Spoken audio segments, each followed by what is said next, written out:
What's going on, guys? This is Trevor Hecton with Outrigger Outdoors. We have a project that we're getting ready to send home. We did a full wiring install, mounting install and wiring for 18 Swamp Eye HDs on this Boatright custom boat for a customer of ours. So I wanted to kind of walk you through everything that we did on this install. Lots of good things for people that are doing it yourself, just to kind of learn from what we've done and kind of figure out how to properly install these and get great long-lasting lifetime out of your lights.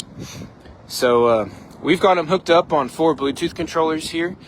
We've got the front right bank on one controller and then the back right bank on another. And you can go ahead and turn on both of these. And then we've got the front left bank, and you can control each bank individually or together. And then we've got the back left bank on another controller. And so with all of these, you can adjust the color from warm white for like your muddier waters to cool white for clear waters and anywhere in between. So you can do the warm white, cool white. You can adjust in between from warm to cool. That way, whenever you're in real clear water or you're in muddy water, you can adjust the lights to whatever water condition that you're fishing in, bow fishing, flounder gigging, whatever it is. And then it even has the feature to increase and decrease the brightness. So you can turn your brightness down, turn it up. And this is all off of the Outrigger Go app, which you can download totally free of charge on your on the App Store for iPhone or Android.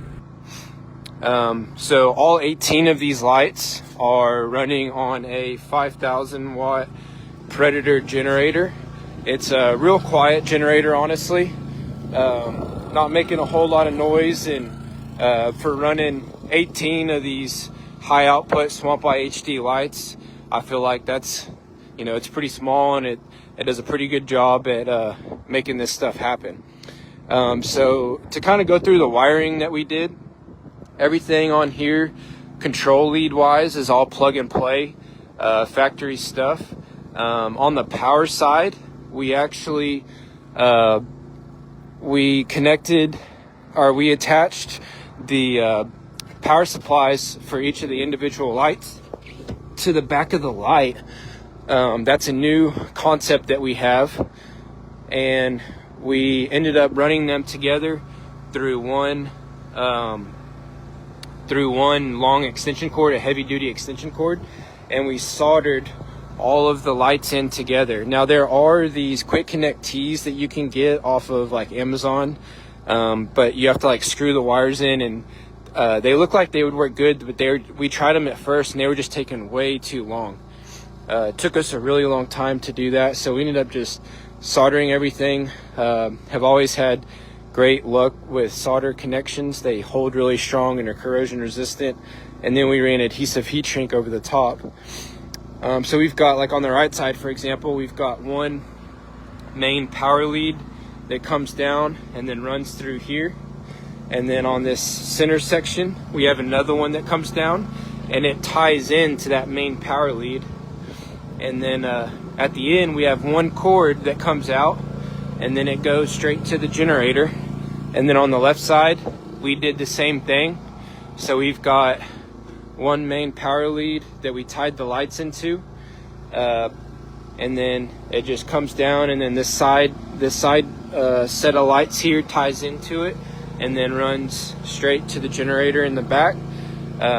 We have the cord set pretty much at a kind of a longer length on the back. That way, if the generator's on this side of the boat or it's on that side of the boat, you can kind of move it around, and you have plenty of cord to move it around for.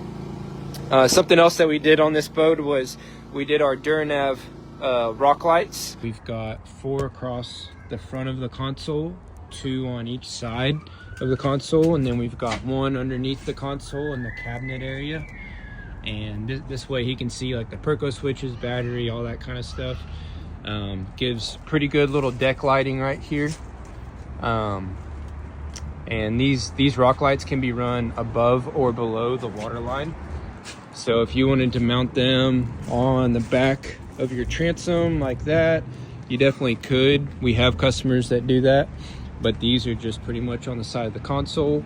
And then we also obviously did the Swamp Eye HDs on this boat, but yeah, so the rock lights can be, you know, you have a whole bunch of different colors to choose from on the Outrigger Go app. Can do red, green, yellow, blue, purple. You can increase, decrease brightness, you can strobe, all that kind of stuff. This is the full install that we did for the 18 Swamp Eye HDs on an open rail. A lot of times people are wanting to do enclosed boxes and stuff like that, and whenever they want to do open rails, it's just difficult because they don't know how to run the wiring and how to make it look clean and things like that. And on these Boatright boats, this was a used boat, so it doesn't have any gunnels or anything like that. If you get one custom built, I'm sure they can put a gunnel to run your wires through. This particular one did not have anything, so they did go ahead and add this piece of pipe here for the customer. So that allowed us to kind of run some wires through there and hide them pretty good. But yeah, so it was a pretty seamless install. One thing that we did is on all the plug and play connections, we packed them full of dielectric grease. So they should have really good resistance to salt water and stuff like that. We've always had great success with that type of implementation and everything. So, but yeah, this is the full rig. 18 total Swamp Eye HD Bowfishing lights. We've got 2, 4, 6 on the front left. We've got 3 down the left side, and then we've got another 6 on the front right, and 3 more down the back right side. So this is it. Our customer's on the way right now to come pick her up. Alrighty. Well, thank y'all. Thanks for following along. And if you have any questions or concerns, give us a call at 979-472-9360. Thanks.